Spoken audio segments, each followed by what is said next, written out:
Kevin, thank you, brother. He says, your opinion on Mara family members and player evaluation and personnel decisions. Alex and Anthony have mentioned Tim McDonald and Chris Mara before. I think the nepotism is ridiculous. Mm-hmm. I think that they need to cut ties with these guys. They're not doing a good job. So, again, one of John Mara and Anthony mentioned this, one of his faults is he's too loyal at times. He's just too loyal. I really would like to see different evaluation in personnel decisions myself, because these haven't worked for many years, and you can't keep those guys in the same spot. If you're going to fire your GM, you're going to fire your assistant GM, you're going to fire the coaches, you got to also look to other areas of the organization. Those aren't the only areas of the organization that run things. So that's my opinion on it. Adriana, what do you think? I agree. This is where I would like to see Steve Tisch jump in. I did hear some rumor, and I don't know how true this is, that he will not hire any of his family members unless they went and worked at a different organization first. Like, as long as they work. You mean Mara or Tisch? Mara. Sorry. Mara, okay. Mara's like kids or family members are not allowed to work there unless they've worked somewhere else. Again, I don't know how true that is, but I mean, Daboll brought in his son to coach Steve and Bill Belichick. So unfortunately, I think it's part of the game, but I also think it's one thing to be a position coach and be, the son of the head coach or whatever. It's another thing to be making huge decisions on who they draft and who they sign in free agency and stuff like that. Anthony, how do you feel? The NFL is a relationships business all across the league. It's about who you know, more so than it even is about what you know. That's how you get jobs on coaching staffs and even in the front office. And I understand that, but there is a severe dependence on relationships with the Giants, and there is a really bad tendency for nepotism. And I think it even runs outside of, because nepotism doesn't always just relate to family members. If you look at the definition of the word, it can be like close friends as well. Right. Brian Daboll's here because Bill Belichick gave the go-ahead to John Mara to hire him.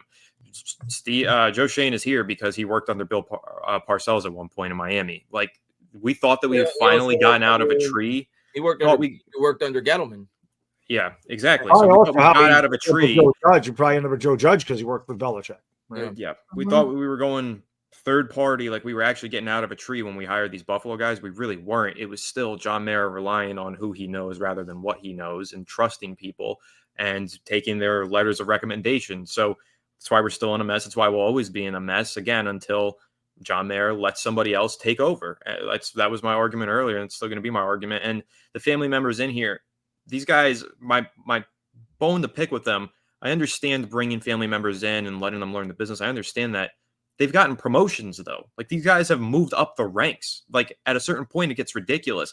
Kevin Abrams is another one, a close friend of John Mara because he's been with the organization forever. He's gotten several promotions over the last 10 years. Anthony, can you remember when they float? I was appalled when they floated that idea. Do you remember when the Giants were floating the idea before they hired the GM of possibly making Abrams as the general manager? Right. And I don't know how much legitimacy was there, but I remember Lawrence Tynes was saying it. There was a few other people in the media saying it was a possibility. I agree that's a problem. Now, I don't know if it's a problem you could fix because you can't force John Mara to sell the team. It's a family business, so I get it. And they've got the way that they want to run it. They've got their friends and their family. Yeah.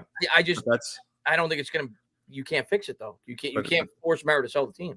Yeah, he's not going to sell it, but like I said, he's just got to bring in somebody else who can be involved with these decisions. As you were talking about that, I'm like, Tom Coughlin would be perfect. Maybe not anymore, but like what he did for the Jaguars, where he oversaw the operations. He wasn't the general manager, but I'm sure he gave a lot of insight to the owner, to the general manager. I would like a older veteran in an ideal world, an older veteran guy that could oversee the operation. I agree with that, especially being that I think Shane's coming back. He's young. He's inexperienced. He has his faults. He could use somebody like that. So I think it was a good point you brought up.